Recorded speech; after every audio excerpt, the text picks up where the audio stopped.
Hi friends, ముందుగా study బ్రహ్మ YouTube ఛానల్కు స్వాగతం. ఫ్రెండ్స్, ఈరోజు వీడియోలో మౌర్య సామ్రాజ్యానికి సంబంధించి నేను ప్రాక్టీస్ చేసినటువంటి ఈ నోట్స్ను క్లియర్గా మీకు ఎక్స్ప్లెనేషన్ చేయడం జరుగుతుంది. మనం భారతదేశ చరిత్రకు సంబంధించి వరుసగా వీడియోస్ చేసుకుంటూ వస్తున్నాం. అందులో భాగంగా జైన మతం గురించి, బౌద్ధ మతం గురించి, మగధ సామ్రాజ్యం గురించి, అలాగే విదేశీయుల దండయాత్రల గురించి కూడా వీడియో చేయడం జరిగింది. ఈ రోజటి వీడియోలో మౌర్య సామ్రాజ్యానికి సంబంధించి పూర్తి లెసన్ను క్లియర్‌గా ఎక్స్‌ప్లనేషన్ చేయడం జరుగుతుంది. నేను రాసుకున్నటువంటి ఈ నోట్స్‌ని క్లియర్‌గా ఎక్స్‌ప్లనేషన్ చేయడం జరుగుతుంది. ఫ్రెండ్స్, ఇప్పటివరకు మన స్టడీ బ్రహ్మ యూట్యూబ్ ఛానల్ ఎవరైనా సబ్స్క్రైబ్ చేసుకోని వారుంటే సబ్స్క్రైబ్ చేసుకొని పెట్టుకోండి. అలాగే మీ వంతు సపోర్ట్ ఖచ్చితంగా అందించాలి కాబట్టి మీరు ఒక లైక్ కొట్టి ఎంకరేజ్ చేయండి. ఇలాంటి వీడియోస్ మున్ముందు మీ ముందుకు తీసుకురావడం జరుగుతుంది. ఓకే ఫ్రెండ్స్, ఇప్పుడు లేట్ చేయకుండా వీడియోలోకెళ్దాం. వీడియోలోకెళ్ళే ముందు ఫ్రెండ్స్, ఈ వీడియోల యొక్క పీడిఎఫ్‌లు కూడా కావాలనుకుంటే మన స్టడీ బ్రహ్మ యాప్‌ను ప్లే స్టోర్ నుంచి డౌన్‌లోడ్ చేసుకోండి. దాంట్లో నేను ఈ వీడియోల యొక్క పీడిఎఫ్‌లు ఎప్పటికప్పుడు అప్‌లోడ్ చేయడం జరుగుతుంది. వాటిని మీరు ఫ్రీగా పొందవచ్చు. దాన్ని డౌన్‌లోడ్ చేసుకొని చదువుకునే ఆప్షన్ కూడా ఇవ్వడం జరిగింది. ఎవరైనా స్టడీ బ్రహ్మ యాప్‌ను డౌన్‌లోడ్ చేసుకోని వారుంటే ఎంబటే డౌన్‌లోడ్ చేసుకొని పెట్టుకోండి. అలాగే ఆ యాప్ యొక్క లింకును కామెంట్‌లో అలాగే డిస్క్రిప్షన్‌లో కూడా ఇవ్వడం జరుగుతుంది. ఇంట్రెస్ట్ ఉన్నవాళ్ళు డౌన్‌లోడ్ చేసుకోండి. ఓకే, ఇప్పుడు లేట్ చేయకుండా వీడియోలోకెళ్దాం. మౌర్య సామ్రాజ్యం. మౌర్య సామ్రాజ్యానికి సంబంధించి పూర్తి లెసన్ ఉంది కాబట్టి చాలా పెద్దగా ఉంది. దీన్ని స్పీడ్‌గా ఎక్స్‌ప్లనేషన్ చేయడం జరుగుతుంది. ఒకసారి గమనించండి ఫ్రెండ్స్. మౌర్య సామ్రాజ్యానికి సంబంధించి ముఖ్యమైనవి అని చెప్పేసి ఇటువైపు రాసుకోవడం జరిగింది. వాటి గురించి జూమ్ చేసి క్లియర్‌గా ఎక్స్‌ప్లనేషన్ చేయడం జరుగుతుంది. చూడండి. మౌర్య సామ్రాజ్యం సంబంధించిన కాలం చూస్తే 321 నుంచి 185 బీసీ అంటే క్రీస్తు పూర్వంలో ఇది మౌర్య సామ్రాజ్య పరిపాలన అనేది సాగిందని మనం చెప్పవచ్చు. ఎప్పటి నుంచి ఎప్పటి వరకు? 321 నుంచి 185 వరకు దీని యొక్క పరిపాలన కాలం. దీని యొక్క స్థాపకుడు చంద్రగుప్త మౌర్యుడు మరియు గొప్పవాడు అశోకుడు. చివరివాడు చూస్తే బృహద్రథుడు. దీని యొక్క రాజధాని పాటలీపుత్రం మరియు రాజ్య భాష ప్రాకృతం. వీరి యొక్క లిపి బ్రహ్మలిపి. నెక్స్ట్, వీటి యొక్క విషయాలు క్లియర్‌గా చాలా పెద్దగా ఉంది కాబట్టి స్పీడ్‌గా చెప్పడం జరుగుతుంది. ఒకసారి గమనించండి ఫ్రెండ్స్. ప్రధాన వృత్తి వ్యవసాయం మరియు ప్రధాన ఆదాయం భూమి శిస్తు మరియు ముఖ్యమైన ఆధార గ్రంథాలు చూస్తే మెగాస్తనీస్ ఇండికా అని చెప్పవచ్చు. అలాగే కౌటిల్యులు రాసినటువంటి అర్థశాస్త్రాన్ని కూడా చెప్పవచ్చు. అలాగే వర్తక సంఘాలు అంటే శ్రేణి వ్యవస్థ ఉండేది. అలాగే విద్యా కేంద్రాలు తక్షశిల అనే విద్యా కేంద్రం వీరి కాలంలో ఉండేది. అలాగే నాణ్యములపై కనిపించేది నెమలి గుర్తు గల నాణెములు ఎక్కువగా ముద్రించారు. అలాగే జైన మతం ఆచరించినది చంద్రగుప్త మౌర్యుడు. అజీవక మతం ఆచరించినది బిందుసారుడు. బౌద్ధ మతం ఆచరించినది అశోకుడు. ఇలా ఈ ముగ్గురు రాజులు 3 రకాల మతాలను ఆచరించడం జరిగింది.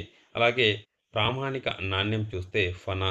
అలాగే ప్రభుత్వ భూములను సీతాక్షేత్రాలు. అలాగే పరిపాలన కేంద్రీకృత వ్యవస్థ. ఇది ముఖ్యమైన విషయాలకు సంబంధించి ఒకవైపు రాసుకోవడం జరిగింది.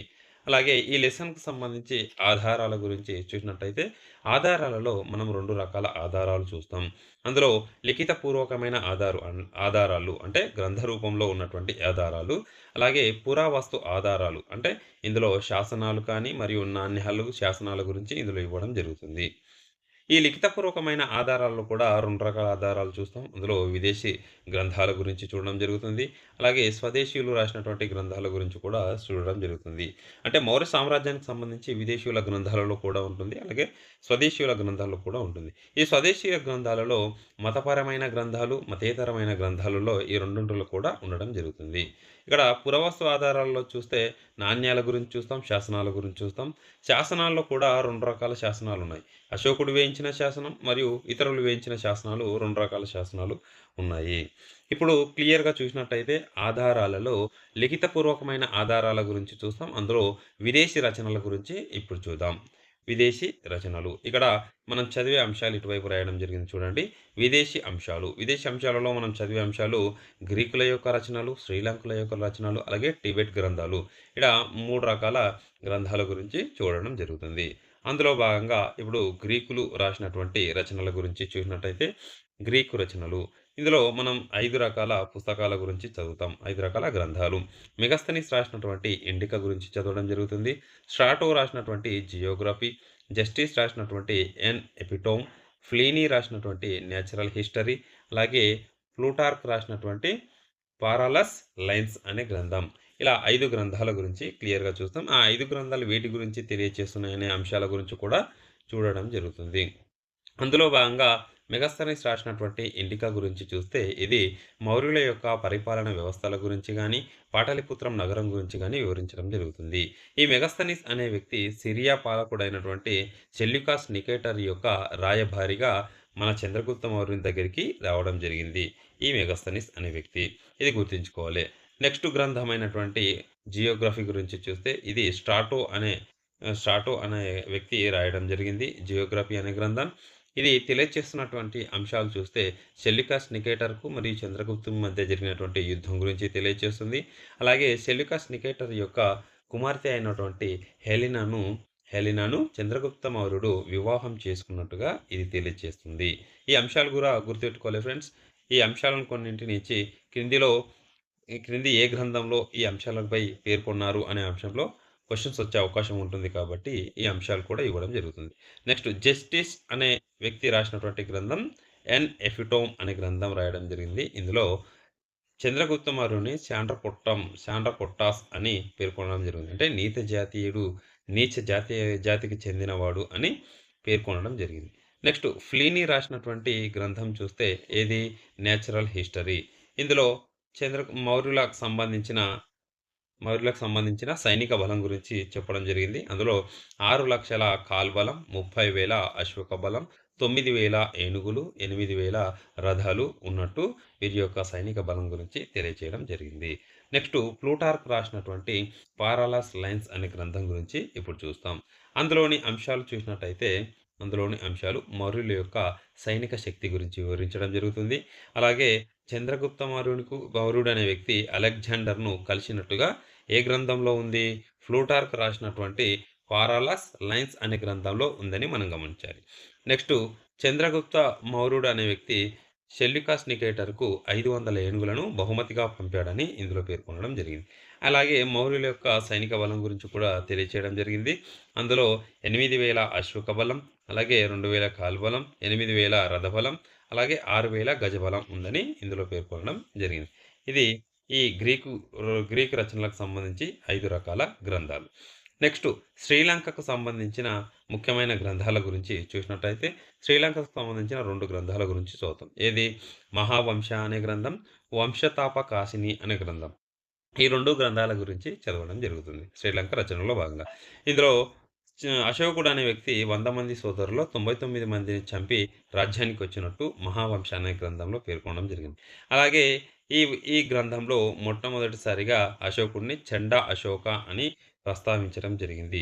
అలాగే బౌద్ధ మతం స్వీకరించిన తర్వాత అదే అశోకుడిని ధర్మాశోకుడు అని పేర్కొనడం జరిగింది. ఈ గ్రంథంలో ముఖ్యంగా మనం గమనించాలి ఫ్రెండ్స్, నిగ్రోధ అనే 8 సంవత్సరాల బౌద్ధ సన్యాసి వల్ల బౌద్ధాన్ని స్వీకరించాడు అని ఇందులో పేర్కొనడం జరిగింది. ఏ దాంట్లో? శ్రీలంక రచనలో భాగంగా ఉన్నటువంటి 'మహావంశ' అనే గ్రంథంలో నిగ్రోధ అనే 8 సంవత్సరాల బౌద్ధ సన్యాసి వల్ల బౌద్ధాన్ని స్వీకరించాడు అశోకుడు అని దీనిలో పేర్కొనడం జరిగింది. అలాగే ఉపగుప్తుని సహాయంతో బౌద్ధాన్ని స్వీకరించాడని బాబ్రా అనే శాసనంలో పేర్కొనడం జరిగింది. బాబ్రు అనే శాసనంలో పేర్కొనడం జరిగింది. ఇలా ఈ రెండింటిని కూడా గుర్తుంచుకోవాలి ఫ్రెండ్స్. ఈ రెండింటి మధ్య క్వెషన్స్ ఇచ్చి కన్‌ఫ్యూజన్ లేపే అవకాశం ఉంటుంది కాబట్టి వీటిని ఎక్కువగా గుర్తుంచుకోవాలి. నెక్స్ట్ ఈ 'మహావంశ' అనే గ్రంథంలో అశోకుడు కుమార్తె అయినటువంటి సుమిత్ర మరియు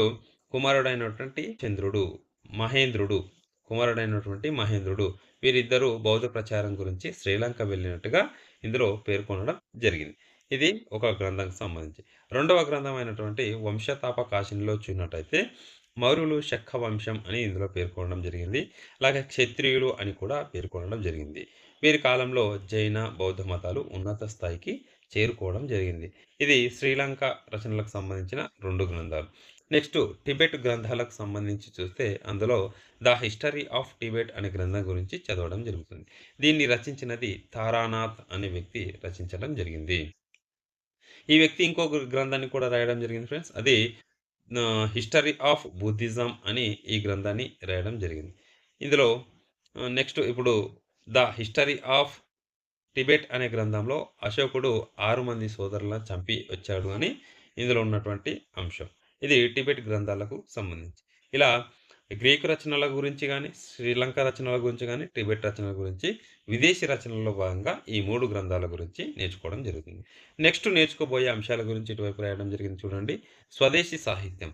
ఇందులో లౌకిక సాహిత్యం అని మరియు మతపరమైన సాహిత్యం అని 2 ఇవ్వడం జరిగింది. లౌకిక సాహిత్యం అంటే ఇదివరకు చెప్పాను కదా! ఏది మతపరమైన సాహిత్యం కాకుండా మతేతరమైన గ్రంథాల గురించి తెలియజేసేదే లౌకిక సాహిత్యం. ఇందులో 4 గ్రంథాల గురించి తెలుసుకుంటాం. అర్థశాస్త్రం, ముద్ర రాక్షసం, హర్షచరిత్ర, రాజతరంగిణి. ఈ 3 గ్రంథాలు లౌకిక సాహిత్యంలో భాగంగా నేర్చుకోవడం జరుగుతుంది. మతపరమైన సాహిత్యంలో చూసినట్టయితే బ్రాహ్మణ సాహిత్యం గురించి, బౌద్ధ సాహిత్యం గురించి, జైన సాహిత్యం గురించి ఈ 3 గ్రంథాల గురించి మతపరమైన సాహిత్యంలో చూడడం జరుగుతుంది. మనం ఆధారాల్లో భాగంగా చూస్తున్నాం ఫ్రెండ్స్ వీటన్నింటి గురించి. ఇప్పుడు లౌకిక సాహిత్యంలో భాగంగా మనం చూడబోయే అంశాలు చూస్తే అర్థశాస్త్రం అనేది, అలాగే ముద్ర రాక్షసం అనేది, అలాగే హర్ష చరిత్ర అనేది, అలాగే ఇక్కడ రాజ్యతరంగిణి కూడా ఇవ్వడం జరిగింది. రాజ్యతరంగిణి. అందులోని గ్రంథాలు ఏ ఏ విషయాలు తెలియచేశాయి అనే విషయాలు కూడా ఇక్కడ ఇవ్వడం జరిగింది. చూడండి. అర్థశాస్త్రం దీనిని కౌటిల్యుడు అనే వ్యక్తి సంస్కృతంలో రాయడం జరిగింది. కౌటిల్యునికి పేరు భారత మ్యాకియవెల్లి అనే బిరుదు ఉందండి. దీన్ని గుర్తుంచుకోవాలి. నెక్స్ట్ దీన్ని అర్థశాస్త్రం తెలియచేస్తున్నటువంటి అంశాల గురించి చూస్తే రాజకీయ, ఆర్థిక అంశాల గురించి తెలియచేయడం జరుగుతుంది. ఈ అర్థశాస్త్రం అనే గ్రంథంలో మౌర్య అనే పదాన్ని ఎక్కడ కూడా ఉపయోగించలేదు. ఇది గుర్తుంచుకోవాలి. నెక్స్ట్ ఈ అర్థశాస్త్రాన్ని 1909 సంవత్సరంలో డాక్టర్ శ్యామశాస్త్రి అనే వ్యక్తి ఆంగ్లంలోకి అనువాదించడం జరిగింది. ఇది అర్థశాస్త్రంకి సంబంధించి. ఇందులోని అంశాలు చూస్తే ఇందులో 15 బుక్స్ లేదా వాల్యూమ్స్ ఉంటాయి. అలాగే 150 సెక్షన్స్ ఉంటాయి. 180 చాప్టర్సు, 6000 శ్లోకాలు గల గ్రంథమే ఈ అర్థశాస్త్రం. అతిపెద్ద గ్రంథం. అలాగే ఈ అర్థశాస్త్రం చదవడానికి 3 భాగాలుగా విభజించడం జరిగింది. అందులో మొదటి భాగం అనేది రాజు మరియు మంత్రిమండలి ప్రభుత్వ విధానాల గురించి తెలియజేస్తుంది. రెండవ భాగం అనేది పౌర మరియు క్రిమినల్ న్యాయం గురించి తెలియజేస్తుంది. మూడవ భాగం అనేది విదేశాంగ విధానం, యుద్ధం గురించి తెలియజేస్తుంది. ఇలా 3 భాగాలుగా విభజించడం జరిగింది అర్థశాస్త్రం అనే గ్రంథాన్ని. నెక్స్ట్ గ్రంథం చూసేది ముద్ర రాక్షసం అనే గ్రంథం గురించి చూస్తాం. దీన్ని విశాఖ దత్తుడు అనే వ్యక్తి రాయడం జరిగింది. ఇందులో ఉన్నటువంటి అంశాల గురించి చూస్తే ధననందుణ్ణి మౌర్య చంద్రగుప్తుడు ఓడించినట్టుగా ఇందులో పేర్కొనడం జరిగింది. అలాగే చంద్రగుప్తుని ఇందులో కులహీనుడు, విశాల, ప్రియదర్శి అని పేర్కొనడం జరిగింది. ఇందులో ముద్ర రాక్షసం అనే గ్రంథంలో. ఈ ముద్ర రాక్షసం కథ ఆధారంగా కొన్ని గ్రంథాలు రావడం జరిగింది. అందులో విష్ణు పురాణం, మహావంశం, పారిశిష్ట్య పర్వం. ఇందులో ఉన్నటువంటి ముద్ర రాక్షసుని యొక్క కథను పేర్కొని ఈ రచనలు రావడం జరిగింది. నెక్స్ట్ ముద్ర రాక్షసం తర్వాత హర్ష చరిత్ర గురించి చూస్తాం. ఇది బాణుడు రచించడం జరిగింది. ఇందులో బృహద్రథుని బృహద్రథుని చంపి శిశువంశానికి చెందినటువంటి శిశునాగుడు శిశువంశాన్ని స్థాపించాడని ఇందులో పేర్కొనడం జరిగింది. నెక్స్ట్ చూసేది రాజ్యతరంగిణి. రాజ్యతరంగిణిలో దీన్ని కల్హనుడు రాయడం జరిగింది. అలాగే ఇది కాశ్మీర్ యొక్క రాజవంశాల గురించి తెలియచేయడం జరుగుతుంది. దీంట్లో భాగంగా అశోకుడు శ్రీనగర్ అనే పట్టణాన్ని నిర్మించాడని ఈ రాజతరంగిణి అనే గ్రంథంలో ఇవ్వడం జరిగింది. అలాగే అశోకుని యొక్క కుమారుడు అయినటువంటి జలౌకా అనే వ్యక్తి శైవ మతాన్ని ఆచరించాడు అని ఈ రాజతరంగిణి అనే గ్రంథంలో ఇవ్వడం జరిగింది. ఇందులోని అంశాలు ఇలా స్వదేశీ అంశాలలో లౌకిక సాహిత్యం గురించి నేర్చుకోవడం జరిగింది కదా. అలాగే మహత సాహిత్యం గురించి కూడా నేర్చుకుంటాం. అలాగే ఇప్పుడు కొన్ని విషయాలు చూసినట్టయితే అర్థశాస్త్రంలో ముఖ్యమైన వాల్యూమ్స్ గురించి నేర్చుకుందాం ఫ్రెండ్స్. అర్థశాస్త్రంలో 15 వాల్యూమ్స్ ఉన్నాయని చెప్పాం కదా. అందులో ముఖ్యమైన 11 వాల్యూమ్స్ గురించి నేర్చుకుందాం. అంటే ఇటువైపు వాల్యూమ్స్ ఇచ్చి, ఇటువైపు ఈ అంశాలు ఇచ్చి జతపరచమనే ఓరియంటేషన్‌లో వచ్చే అవకాశం ఉంటుందనే ఉద్దేశ్యంతో ఇలా రాసుకోవడం జరిగింది. వాటి గురించి ముఖ్యమైన వాల్యూమ్స్ గురించి మీకు చెప్పడం జరుగుతుంది చూడండి. ఒకటో వాల్యూమ్ అనేది రాజులు మరియు రాచరికం, మంత్రి వ్యవస్థ గురించి తెలియజేస్తుంది. అలాగే రెండో వాల్యూమ్ అనేది 34 శాఖలు ఉంటాయి కదా, వాటి యొక్క అధ్యక్షుల గురించి తెలియజేస్తుంది. అలాగే ఐదో వాల్యూమ్ అనేది వివిధ అధికారుల జీత భత్యాల గురించి తెలియజేస్తుంది. అందులో భాగంగా సేనాధిపతి యొక్క జీతం 48,000 కర్షపణాలు అని తెలియజేస్తుంది. అలాగే ఆరో వాల్యూమ్ అనేది సప్తాంగముల గురించి తెలియజేస్తుంది.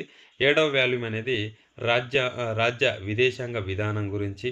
తొమ్మిదవ వాల్యూమ్ అనేది యుద్ధ తంత్రాల గురించి. 10వ వాల్యూమ్ అనేది యుద్ధంలో అనుసరించవలసిన యుద్ధ విద్యల గురించి. 11వ వాల్యూమ్ అనేది యుద్ధంలో రాజు చేయవలసిన వ్యూహాల గురించి కూడా ఇది వివరించడం జరుగుతుంది. ఈ అర్థశాస్త్రంలోని ముఖ్యమైన వాల్యూమ్స్. నెక్స్టు మతపరమైన సాహిత్యం గురించి ఇప్పుడు చూద్దాం. మతపరమైన సాహిత్యంలో ముఖ్యంగా మనం 3 చూస్తాం. బ్రాహ్మణ సాహిత్యం గాని, బౌద్ధ సాహిత్యం గాని, జైన సాహిత్యం గాని. ఇందులో బ్రాహ్మణ సాహిత్యం గురించి ఇప్పుడు చూసినట్లయితే ఇందులో హ్మ్. మౌర్యుల గురించి వాయు పురాణం, మత్స్య పురాణం, విష్ణు పురాణం, మార్కండేయ పురాణం. ఈ పురాణాలు మౌర్యులను హీన జాతీయులు అని పేర్కొనడం జరుగుతుంది. ఇది బ్రాహ్మణ సాహిత్యానికి సంబంధించి. నెక్స్టు బౌద్ధ సాహిత్యానికి సంబంధించి 2 విధాలు చూస్తాం. ఏది? మిలంద పన్హా అనే గ్రంథం గురించి, జాతక కథల గురించి 2 విధాలుగా చూడడం జరుగుతుంది. ఈ మిలంద పన్హా అనే గ్రంథాన్ని నాగసేనుడు అనే రచయిత రాయడం జరిగింది. ఇందులో అంశాలు చూస్తే చంద్రగుప్తునికి మరియు ధననందునికి జరిగినటువంటి యుద్ధం గురించి ఉంది. అలాగే నందవంశ సేనానైనటువంటి బుద్ధపాలుడు లేని కారణంగా ఈ యుద్ధంలో ఓడిపోయారు నందవంశీయులు అని మిలంద పన్హా అనే గ్రంథంలో పేర్కొనడం జరిగింది. అలాగే బౌద్ధ సాహిత్యానికి చెందినటువంటి జాతక కథల్లో కూడా ఈ మౌర్యుల గురించి ప్రస్తావించడం జరిగింది. వారి యొక్క చరిత్ర వివరించడం జరుగుతుంది. నెక్స్టు జైన సాహిత్యానికి చూస్తే ఇందులో పారిశిష్ట పర్వం అనే గ్రంథం గురించి చూస్తాం. ఈ పారిశిష్ట పర్వం అనే గ్రంథాన్ని మహేంద్ర సూరి అనే రచయిత రాయడం జరిగింది. ఇందులో కూడా చంద్రగుప్తునికి ధనానందునికి మధ్య జరిగినటువంటి యుద్ధం గురించి ఉంది. అలాగే మౌర్యులు మొరియో అనే క్షత్రియ తెగకు చెందినటువంటి వారు అని ఈ జైన సాహిత్యంలో భాగంగా ఉన్నటువంటి పారిశిష్ట పర్వం గ్రంథంలో ఉందని మనం గమనించాలి. ఇది మతపరమైన గ్రంథాల సాహిత్యాలలో భాగంగా 3 గ్రంథాల గురించి ఇందులో ఉన్నటువంటి సమాచారం. నెక్స్టు ఇప్పుడు పురావస్తు ఆధారాల గురించి చూస్తాం. పురావస్తు ఆధారాలలో నాణ్యాల గురించి చూడడం జరుగుతుంది. శాసనాల గురించి చూస్తాం. ఈ శాసనాల్లో కూడా ఇతరులు వేయించిన శాసనం, అశోకుడు వేయించిన శాసనాల గురించి చూస్తాం. ఇది పెద్ద లెసన్ కాబట్టి జరా స్పీడ్‌గా చెప్పడం జరుగుతుంది ఫ్రెండ్స్. ఖచ్చితంగా ఎలాంటి పాయింట్ మిస్ కావద్దు అనే ఉద్దేశ్యంతో అన్ని పాయింట్లు రాసుకున్నాను. కాబట్టి వీటిని అన్నింటిని మీకు క్లియర్‌గా చెప్పడం జరుగుతుంది. ఒకసారి ఓపికతో చూడండి. నాణ్యములు. నాణ్యముల గురించి చూస్తే విదంక అనే పంచ్ మార్క్ నాణ్యములు వీరు ముద్రించడం జరిగింది. విదంక అనే పంచ్ మార్క్ నాణ్యములు. అలాగే డబుల్ డైస్ అనే నాణ్యములు కూడా ముద్రించారు. 2 వైపులా ముద్రించినటువంటి నాణ్యాలు. 2 వైపులా ముద్రించినటువంటి నాణ్యాలు. ఈ 2 వైపులా కూడా ఎటువైపు చూసినా లిపి అనేది ముద్రించలేరు నాణ్యాలపై. కాబట్టి వీరి ఆధారాలు దొరకలేదు. నెక్స్టు నాణ్యంలోపై గల గుర్తుల గురించి చూసినట్లయితే నెమలి, అర్ధచంద్రాకార, అశోకుని యొక్క వృక్షము, సూర్యుడు. ఈ 4 ముద్రికలు ఇందులో ముద్రించడం జరిగింది. అలాగే నాణ్యాల యొక్క రకాలు చూసినట్లయితే ఫనా అనే నాణ్యం ఇది వెండి నాణ్యం. మాసిక అనే నాణ్యం ఇది రాగి నాణ్యం. అలాగే కాకిని అనే నాణ్యం ఇది మాసికలో 1/4 వంతు విలువను కలిగి ఉంటుంది. ఇది నాణ్యాలకు సంబంధించి. నెక్స్ట్ శాసనాల గురించి చూస్తాం. శాసనాల్లో చూస్తే ఇతరులు వేయించిన శాసనం మరియు అశోకుడు వేయించినటువంటి శాసనాల గురించి చూస్తాం. ఫస్టు ఇతరులు వేయించినటువంటి శాసనాల గురించి చూస్తే చంద్రగుప్త మౌర్యుడు 2 శాసనాలు వేయించాడు. ఏది? సోహ్గౌరా అనే శాసనం. ఇది గోరఖ్పూర్‌లో ఉత్తరప్రదేశ్‌లో ఉంది. అలాగే రెండవది మహాస్థాన్ అనే శాసనం.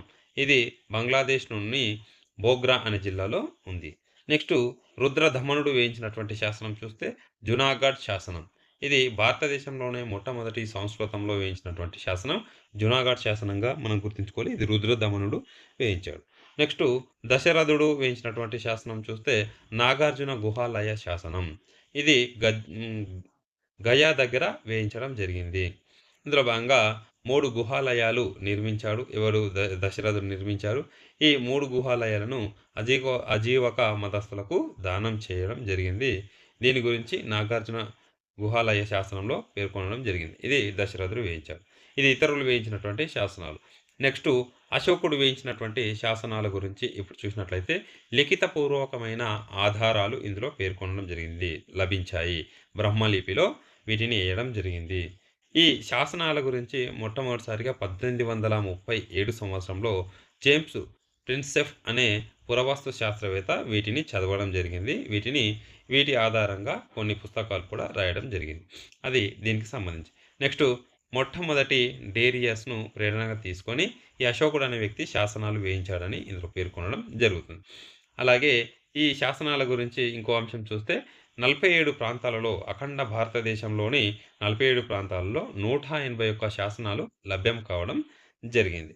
అలాగే వాడినటువంటి భాషల గురించి చూస్తే ప్రాకృతం, గ్రీకు, అరమిక్ అనే భాషలు వాడడం జరిగింది. లిపి చూస్తే ఖరోష్టి మరియు బ్రహ్మ లిపిలో వీరు లిఖించడం జరిగింది. భాష వేరు, లిపి వేరు కాబట్టి లిపి చూస్తే ఖరోష్టి, బ్రహ్మ లిపిలో వీరు లిఖించడం జరిగింది శాసనాలను.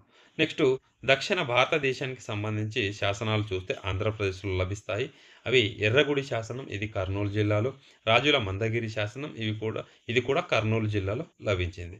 ఇది భారతదేశంలో దక్షిణ భారతదేశానికి సంబంధించిన అతిపెద్ద శాసనాలు అశోకునికి సంబంధించి. నెక్స్టు ఈ అశోకునికి సంబంధించిన శాసనాల గురించి చూస్తే 3 రకాల శాసనాలు ఉంటాయి. అందులో రాతి శాసనాలు గానీ, స్తంభ శాసనాలు గానీ, గుహా శాసనాలు గానీ ఇలా 3 రకాల శాసనాలు ఉంటాయి. ఈ శాసనాల గురించి చూస్తే వీరి యొక్క ఆధారాల గురించి కంప్లీట్ అవుతుంది. వీరి యొక్క రాజకీయ చరిత్ర గురించి నెక్స్ట్ చూస్తాం. అలాగే రాతి శాసనాల గురించి చూసినట్టయితే మొట్టమొదటి శాసనమైనటువంటి రాతి శాసనాలు చూస్తే ఇందులో 14 రకాల శిలా శాసనాలు వేయించడం జరిగింది. ఇవి పెద్ద పెద్ద శిలలపై రాజుల యొక్క ఆజ్ఞలను ముద్రించడం జరిగింది. ఇందులో భాగంగా మనం 14 రకాల శిలా శాసనాల గురించి రాసుకోవడం జరిగింది. వాటి గురించి క్లియర్‌గా చెప్పడం జరుగుతుంది. చూడండి ఫ్రెండ్స్. ఎందుకంటే 13వ శిలా శాసనంపై మీరు చూసినట్టయితే చాలా సార్లు క్వెషన్స్ రావడం జరిగింది. ఇలా కళింగ యుద్ధం గురించి వివరిస్తుంది. ఆంధ్రుల ప్రస్తావన దీంట్లో ఉంది. శాతవాహనుల ప్రస్తావన ఉంది. అలాగే దమ్మఘోష గురించి కూడా ఇందులో ఉందని 13వ శిలాశాసనానికి సంబంధించి చాలా సార్లు క్వెషన్ రావడం జరిగింది. అది మీకు కూడా తెలుసు. కాబట్టి ఈ 14 శిలాశాసనాలు నేర్చుకున్నట్టయితే ఏ శిలాశాసనం గురించి అడిగినా మనం చెప్పే విధంగా ఉంటాం కాబట్టి ఈ 14 శిలాశాసనాల గురించి మీకు చెప్పడం జరుగుతుంది. ఇప్పుడు చూడండి. 1వ శిలాశాసనంలో జంతువుల యొక్క బలి నిషేధం గురించి ఉంది. 2వ శిలాశాసనంలో ప్రజల సంక్షేమ చర్యల గురించి గానీ, 3వ శిలాశాసనంలో బ్రాహ్మణ, శ్రమణులను గౌరవించాలని తెలియజేస్తుంది. 4వ శిలాశాసనం అనేది అహింస గురించి తెలియజేస్తుంది. 5వ శిలాశాసనం అనేది బానిసలను గానీ, యుద్ధ ఖైదీలను గానీ మానవతా దృక్పథంతో చూడాలని తెలియజేస్తుంది. 6వ శిలాశాసనం అనేది సమర్థవంతమైన పాలన, అలాగే ప్రజలందరూ నా బిడ్డలు అని ఇందులో పేర్కొనడం జరిగింది.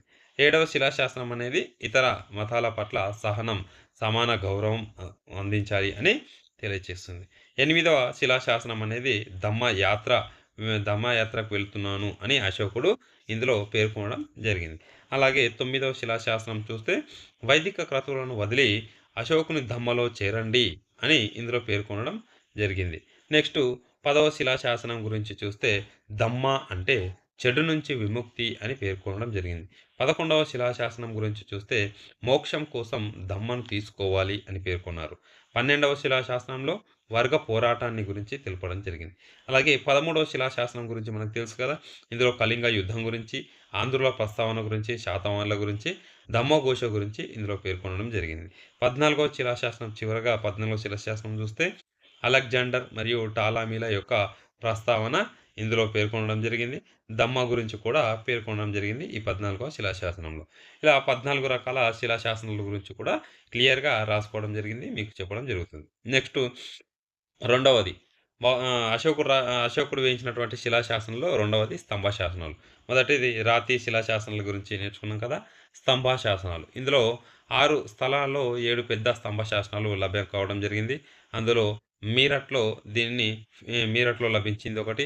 దీన్ని ఫిరోజ్ షా తుగ్లక్ ఢిల్లీకి మార్చాడు. అలాగే తోఫ్రాలో లభించింది. ఇది మొత్తం స్తంభ శాసనాల్లో అతిపెద్ద స్తంభ శాసనం. ఇది తోఫ్రా అనే శాసనం తోఫ్రాలో లభించింది.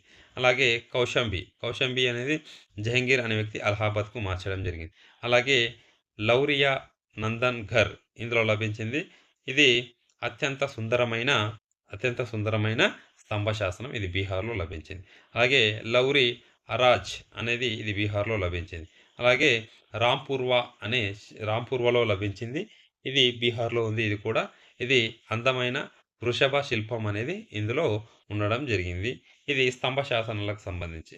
నెక్స్టు అశోకుని యొక్క ధమ్మ సూత్రాల గురించి స్తంభ శాసనాల గురించి ఇప్పుడు చూద్దాం.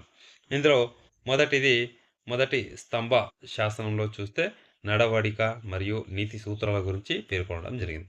రెండవ స్తంభ శాసనం గురించి చూస్తే నేత్రదానం గురించి పేర్కొన్నారు. మూడవ స్తంభ శాసనంలో ఆత్మ, పాపముల గురించి పేర్కొన్నారు. 4వ స్తంభ శాసనంలో రజకుల గురించి, 5వ స్తంభ శాసనంలో జంతు బలుల గురించి, 6వ స్తంభ శాసనంలో ప్రజా సంక్షేమం గురించి, 7వ స్తంభ శాసనంలో దమ్మ మహామాతృల గురించి పేర్కొనడం జరిగింది. ఇవి అశోకుని యొక్క దమ్మ సూత్రాలను తెలుపు స్తంభ శాసనాలు. ఈ 6 రకాల శాసనాలు కూడా ఇవ్వడం జరిగింది ఫ్రెండ్స్. వీటిని ఇటువైపు ఇచ్చి వీటి వైపు తెలిపే అంశాలు ఇటువైపు ఇచ్చి జతపరచమని ఓరియంటేషన్‌లో అడిగే అవకాశం కూడా ఉంటుంది కాబట్టి వీటిని కూడా రాసుకొని ఎక్స్‌ప్లనేషన్ చేయడం జరుగుతుంది. అలాగే ఇతర స్తంభ శాసనాల గురించి చూస్తే ఒకటి తరాయి స్తంభ శాసనం, రెండవది రుమిందై స్తంభ శాసనం, మూడవది బారాబార్ గుహ శాసనం, అలాగే నాలుగవది ధౌలి లేదా ధౌలి మరియు జౌగాడ శాసనం, ఐదవది బాబ్రు శాసనం. ఇందులోనే ఫ్రెండ్స్ బాబ్రు శాసనంలోనే ఏం పేర్కొన్నారు? ఉపగుప్తుడు అనే వ్యక్తి బౌద్ధ మతాన్ని అశోకుడు స్వీకరించడానికి ఉపగుప్తుడు అనే వ్యక్తి సాయం చేశాడని ఈ బాబ్రు శాసనంలో పేర్కొనడం జరిగింది. అలాగే ఆరవది సోహగౌర శిలాశాసనం, ఏడవది సారనాథ్ శాసనం, ఎనిమిదవది అలహాబాద్ స్తంభ శాసనం లేదా రాణి శాసనం. ఇలా ముఖ్యమైన ఇతర స్తంభ శాసనాలు. నెక్స్ట్ లాస్ట్ చిట్ట చివరిగా అశోకుని శాసనంలో గుహా శాసనాల గురించి చూసినట్లయితే ఇవి 4 ఉన్నాయి. అందులో సుధమ, అలాగే లోమ లోమసా ఋషి మరియు కర్ణ చౌపార, గోపిక. ఈ ఈ 4 శాసనాలు గుహాలయ శాసనాలు. గుహాలయ శాసనాలు. వీటిని అజీవక సన్యాసులకు దానం చేయడం జరిగిందని మనం గుర్తుంచుకోవాలి. అలాగే అశోకుని చరిత్ర గురించి తెలియచేస్తున్నటువంటి 4 స్తంభ శాసనాలు కూడా ఇటువైపు రాసుకోవడం జరిగింది చూడండి. అందులో మొదటిది సాంచి శాసనం, అలాగే సారనాథ్ శాసనం, అలాగే అలహాబాద్‌లో 2 శాసనాలు అశోకుని యొక్క చరిత్ర గురించి తెలియజేస్తున్నటువంటి శాసనాలు. ఇవి పురావస్తు ఆధారాలకు సంబంధించి. ఇప్పుడు ఈ ఆధారాలనేవి మొత్తం మౌర్య చరిత్రకు సంబంధించిన ఆధారాలనేవి కంప్లీట్ కావడం జరిగింది. ఇప్పుడు రాజకీయ చరిత్ర గురించి చూస్తాం. అందులో మౌర్య చంద్రగుప్తుని గురించి, బిందుసారుని గురించి, అశోకుని గురించి, సంప్రతి గురించి, బృహద్రథుని గురించి వీరి గురించి రాజకీయ చరిత్ర గురించి చూడడం జరుగుతుంది. అందులో భాగంగా మౌర్య చంద్రగుప్తుని గురించి కొన్ని పాయింట్లు చూసినట్లయితే విష్ణు పురాణం ప్రకారం మురా అనే స్త్రీకి నందరాజుకు జన్మించాడని ఇందులో పేర్కొనడం జరిగింది. అలాగే ఈయన యొక్క బిరుదుల గురించి చూసినట్లయితే మహారాజాది రాజా అని బిరుదు, సాండ్రకొట్టాస్ అని బిరుదు, పియదస్సి అని బిరుదు, ఈ 3 రకాల బిరుదు మౌర్య చంద్రగుప్తునికి ఉన్నాయి. అలాగే భద్రబాహుచే జైన మతాన్ని స్వీకరించాడు అని పేర్కొనడం జరిగింది. ఎవరు? భద్రబాహు. వీటిని గుర్తుంచుకోవాలి ఫ్రెండ్స్. ఇలాంటివి ఇచ్చి కన్ఫ్యూజన్ లేపే అవకాశం ఉంటుంది. అలాగే చంద్రగుప్త మౌర్యుడు అనే వ్యక్తి శ్రావణ బెళగొలలో సల్లేఖన వ్రతాన్ని చేస్తూ మరణించడం జరిగింది. సల్లేఖన వ్రతం అంటే తెలుసు కదా, ఎలాంటి పానీయాలు తీసుకోకుండా ఉపవాసం ఉండి మరణించడం అనేది సల్లేఖన వ్రతం గురించి. నెక్స్ట్ రాజైనటువంటి బిందుసారుని గురించి చూద్దాం.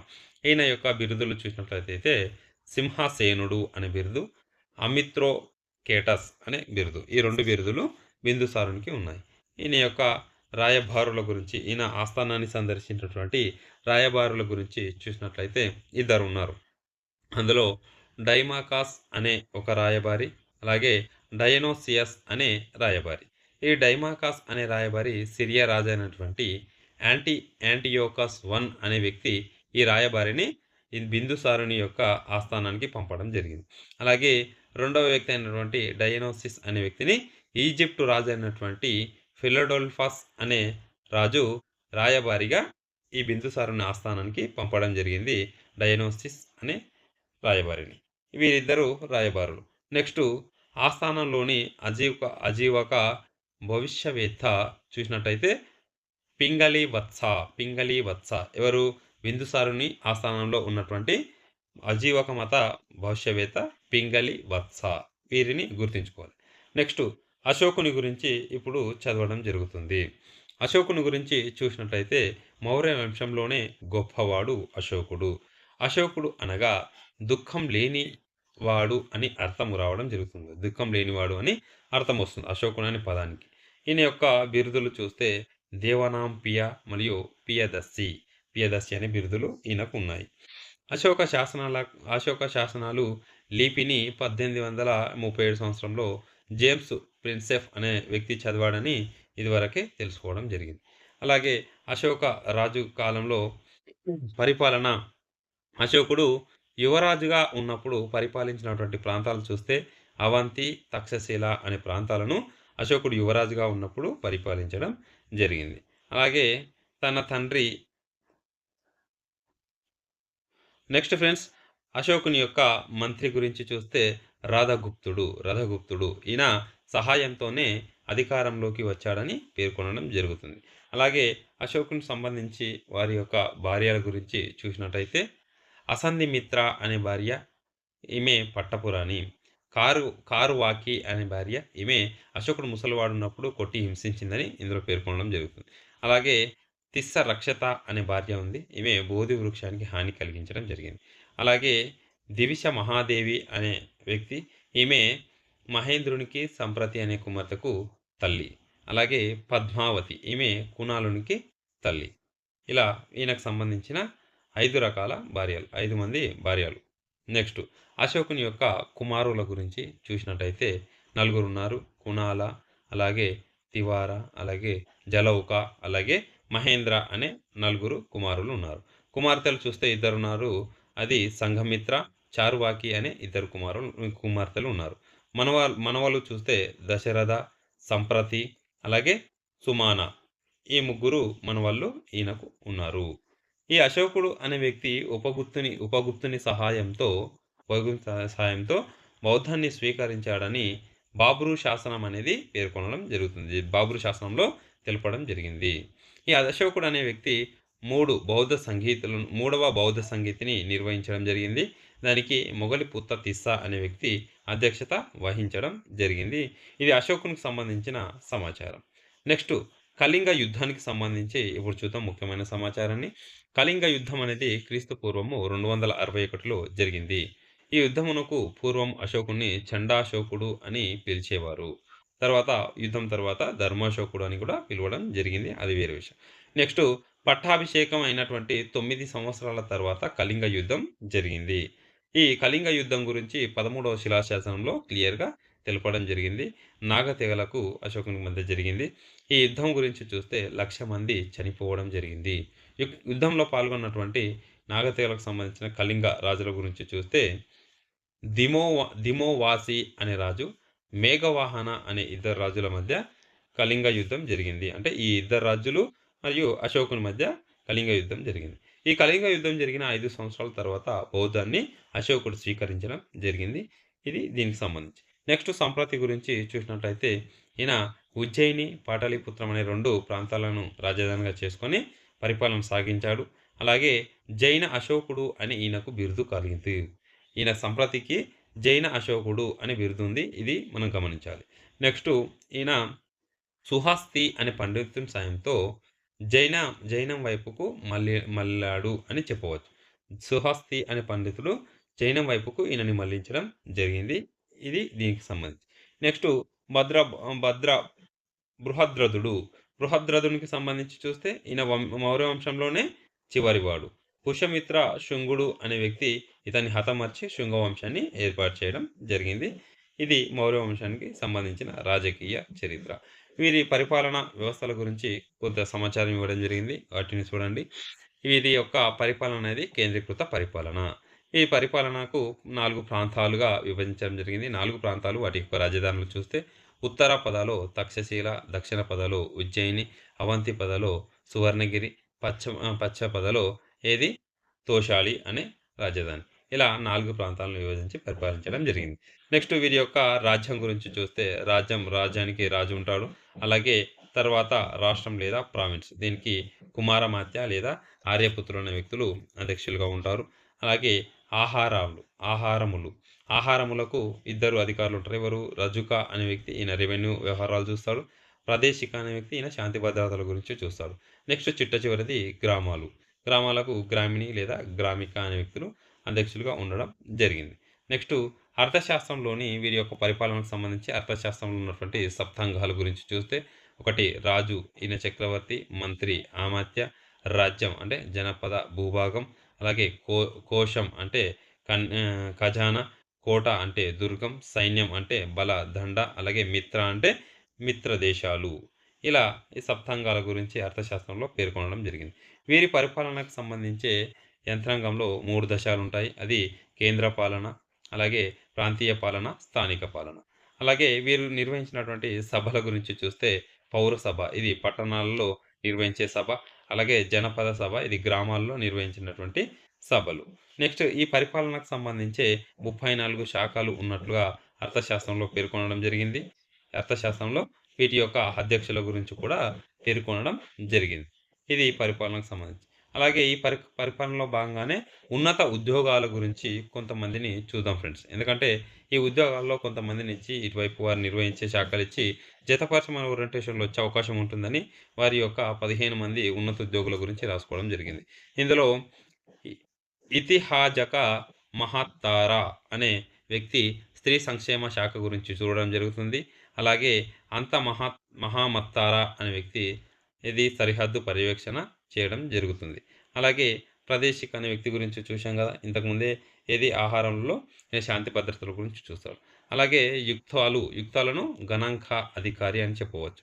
అలాగే పూలసాని, పులిసాని అలాగే పతి వేదిక, పతి వేదిక ఈయన గూఢచారులు వీరిద్దరు. నెక్స్టు ఆహ్, పచ్చు భూమిక అంటే పశు సంరక్షణ. రజుక అంటే ప్రజా సంక్షేమ న్యాయాధికారి. అలాగే ప్రతివేదిక అంటే రాజుకు సమాచారాన్ని సేకరించి ఇచ్చేవాడు. అలాగే మహామత్తారా అంటే ధర్మ ప్రచారం కోసం నియమించినటువంటి వ్యక్తి. అలాగే మహామత్తారా అంటే రాజ్యంలో ఉన్నత అధికారి అని చెప్పవచ్చు. నెక్స్టు ఇంకొంతమందిని చూసినట్టయితే సమహర్త పన్నుల అధికారి, సన్నిధాత కోశాధికారి, రూపదర్శక రూపదర్శక నాణ్యాల విలువను నిర్ణయించే వ్యక్తి, నగ నగర వ్యవహారిక మత్తారా అంటే నగర న్యాయాధికారి అని చెప్పవచ్చు. అలాగే వేష్టివందిక అంటే వెట్టి చాకిరీని అమలు చేసే వ్యక్తి. ఇలా వీరి యొక్క ఉన్నత అధికారుల గురించి ఇవ్వడం జరిగింది. నెక్స్టు నగర పాలన గురించి చూద్దాం. నగర పాలన గురించి చూస్తే దీని యొక్క అధికారి నాగరికుడు. ఇందులో వ్యవస్థ గురించి చూస్తే 30 మంది సభ్యులుంటారు. ఇది 6 బోర్డులుగా గూడా విభజించడం జరిగింది. ఒక్కొక్క బోర్డులో 5 మంది సభ్యులు ఉండడం జరుగుతుంది. ఇది నగర పాలనకు సంబంధించి. సైనిక పాలన గురించి చూసినట్టయితే ఇది 3 విధాలుగా విభజించడం జరిగింది. అందులో వారసత్వంగా వచ్చేటటువంటి సైనికం, అలాగే అత్యవసర కాలంలో అంటే కిరాయి సైనికులు, తాత్కాలిక సైనికులు, అలాగే వాణిజ్య సంఘాలకు ఉన్నటువంటి రక్షణకు ఉన్నటువంటి సైనికులు. ఇలా 3 రకాల సైనిక వ్యవస్థ. అలాగే సేనాధిపతికి సేనాధిపతికి సహాయం చేయడానికి ఒక 6 కమిటీలను ఏర్పాటు చేయడం జరిగింది. ఈ కమిటీలనే యుద్ధ కౌన్సిల్ అని అనడం జరుగుతుంది. ఒక్కొక్క దాంట్లో 30 మంది వ్యక్తులుంటారు. ఇందులో మొదటి కమిటీ అనేది ఏం చేస్తుంది? నౌకా బలమును అంటే నౌకా బలం గురించి పర్యవేక్షిస్తుంది. అలాగే రెండవ కమిటీ అనేది యుద్ధ పరికరాల రవాణా గురించి పర్యవేక్షిస్తుంది. మూడవ కమిటీ అనేది కాల్బాలను పర్యవేక్షిస్తుంది. నాలుగవ కమిటీ అనేది అశోక బలంను, ఐదవ కమిటీ అనేది రథ బలంను పర్యవేక్షిస్తుంది. ఆరవది అనేది గజ బలంను పర్యవేక్షించడం జరుగుతుంది. ఇలా 6 రకాల కమిటీలుంటాయి సేనాధిపతికి సహాయం చేయడానికి. నెక్స్టు గూఢచార వ్యవస్థలో ఉన్నటువంటి వ్యక్తుల గురించి చూస్తే మెగస్తనీస్ రాసినటువంటి ఎండికల్లో వీరి పేరును ఓవర్సిర్స్ అని పేర్కొనడం జరిగింది. అర్థశాస్త్రంలో గూఢ పురుషులు అని పేర్కొనడం జరిగింది ఈ గూఢచార వ్యక్తుల గురించి. అలాగే న్యాయ పాలన గురించి చూసినట్లయితే 2 రకాల న్యాయస్థానాలు ఉండేవి. అది ధర్మస్థ అనేది, అలాగే కంటక శోధక అనేది. ధర్మస్థ అనేది సివిల్ న్యాయస్థానాలు, అలాగే కంటక శోధక అనేది క్రిమినల్ న్యాయస్థానాల గురించి చూసేది. అలాగే ఈ న్యాయపాలనకు సంబంధించి న్యాయానికి ఆధారాలు చూసినట్టయితే 4 రకాల ఆధారాలు. అది రాజ్యశాసనం, ధర్మం, చరిత్ర, వ్యవహారాల గురించి ఈ 4 ఆధారంగానే న్యాయం చెప్పేవారిని మనం గమనించవచ్చు. అలాగే న్యాయ స్థానాలు చూసినట్టయితే 10 గ్రామాలకు సంబంధించి ఉండేటటువంటి వ్యక్తి సంగ్ర న్యాయస్థానం అనేది. అలాగే 400 గ్రామాలకు సంబంధించి ద్రోణముఖ న్యాయస్థానం ఉండేది. అలాగే 800 గ్రామాలకు సంబంధించి ప్రాదేశిక న్యాయస్థానాలు అనేవి ఉండేవి. ఇలా 3 రకాల న్యాయస్థానాలు ఉండేవి న్యాయపాలనకు సంబంధించి. నెక్స్టు ఆర్థిక పాలన మరియు పన్నుల గురించి చూసినట్లయితే అశోకుడు రుమ్మిందై అనే శాసనంలో దీన్ని పేర్కొనడం జరిగింది. అశోకుని యొక్క రుమ్మిందై శాసనంలో ఈ ఆర్థికపరమైన పన్నుల గురించి పేర్కొనడం జరిగింది. పన్నులు నిర్ణయించే అధికారిని సమహర్త అని పేర్కొనడం జరుగుతుంది. అలాగే పన్ను ధనాన్ని ఖజానాల చేసి భద్రపరిచే అధికారిని ఏమంటారు? సన్నిధాత అని పిలవడం జరుగుతుంది. ఖజానాలో ఇది 1/4 వంతు పన్నుని జీతాల రూపంలోనే ఇచ్చేవారు వీరి కాలంలో. నెక్స్ట్ వివిధ రకాల పన్నుల గురించి కూడా ఇటువైపు రాసుకోవడం జరిగింది. వాటిని కూడా గమనించండి ఫ్రెండ్స్. ఎందుకంటే పన్నులిచ్చి, ఇటువైపు ఇచ్చి, కొన్నిచ్చి జతపరచమనే ఓరియంటేషన్‌లో వస్తుంది అనే అవకాశంలో ఇది రాసుకోవడం జరిగింది. బాగా అనే పన్ను అంటే ఇది భూమి శిస్తుపై విధించే పన్నునే బాగా అంటారు. 1/4 లేదా 1/6 వంతు పన్నును వసూలు చేసేవారు. అలాగే దశయ్ దశయోలి సంగ్రహ అనే పన్ను. ఇది పంట పంటలను, ఆస్తిని రక్షించడానికి విధించే పన్ను. నెక్స్టు గుల్మా అనే పన్ను. గుల్మా అనే పన్ను మిలిటరీ పన్ను. అలాగే నిష్కమ్య అనే పన్ను ఎగుమతి పన్ను. వార్తాని అనే పన్ను రోడ్డు పన్ను. అలాగే ప్రతికార అనే పన్ను పండించిన పంటలో భాగంగా విధించేది. అలాగే కారా అనే పన్ను తోటలపై నగదు రూపంలో. అలాగే విష్టి అనే పన్ను రైతులపై విధించే పన్ను. హిరణ్య అనే పన్ను అటవీ ఫలాలపై విధించే పన్ను. అలాగే పిండకార అనే పన్ను కొన్ని గ్రామాలు కలిపి వేసే పన్ను. అలాగే సేనభుక్తం అనే పన్ను రాజు సైన్యం విధించే పన్ను. అలాగే ప్రణాయ అనే పన్ను సంవత్సరానికి 2 పంటలు పండిస్తారు కదా! ఆ రైతులపై విధించే పన్ను ప్రణయ అనే పన్ను. ఇది పన్నులకు సంబంధించి. నెక్స్టు సమాజం గురించి చూసినట్లయితే అర్థశాస్త్రంలో చతుర్వర్ణ వ్యవస్థ గురించి పేర్కొన్నారు. అలాగే 15 హీన జాతుల గురించి కూడా పేర్కొనడం జరిగింది. ఇండికాలో మెగస్ నేసినటువంటి ఇండికాలో 17 కులాల గురించి పేర్కొనడం జరిగింది. స్త్రీల గురించి చూసినట్టయితే స్త్రీలకు స్వతంత్రం అనేది ఇందులో తగ్గిపోయింది. అలాగే నాట్యకత్తెలను గణికలు అని పిలిచేవారు. ఇది గమనించాలి. ఇది గుర్తుంచుకోవాలి. సగమనం అనేది అమల్లోకి వచ్చింది. ఈ కాలంలో అమల్లోకి అప్పుడే రావడం జరుగుతుంది. నెక్స్టు వ్యవసాయం గురించి చూసినట్లయితే ఆషాఢ మాసంలో దీన్ని ప్రారంభించేవారు వ్యవసాయం అనేది. వివిధ రకాల భూముల గురించి చూసినట్లయితే కృష్ణ అనే భూమి వ్యవసాయ సాగు భూమి. హరిష్ట అనేది బంజారు భూమి. స్థల అనేది మెట్ట భూమి. కేడారా అనేది పంట భూములు. షెంఢ అనేది ఫలవృక్షాలతో ఉన్నటువంటి భూమి. అలాగే మూలవాన అనేది మూలకాలను పండించే భూమి. అలాగే వథ అనేది చెరుకు పండించే భూమి.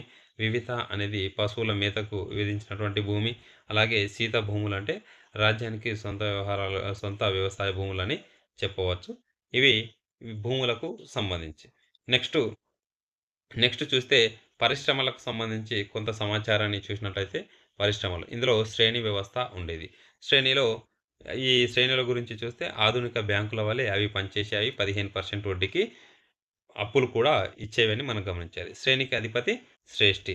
ఇందులో ముఖ్యమైన శ్రేణుల గురించి చూస్తే స్వార్థబాహు, అలాగే నిపగామ, ఊగ, అలాగే ఆద్యంతిక అనే 4 రకాల శ్రేణులు ఉండేవి. ఇలాగే స్వదేశీ వస్తువులపై విధించే పన్ను 5% ఉంటుంది. అలాగే విదేశీ వస్తువులపై 10% పన్ను మాత్రమే విధించడం జరిగింది.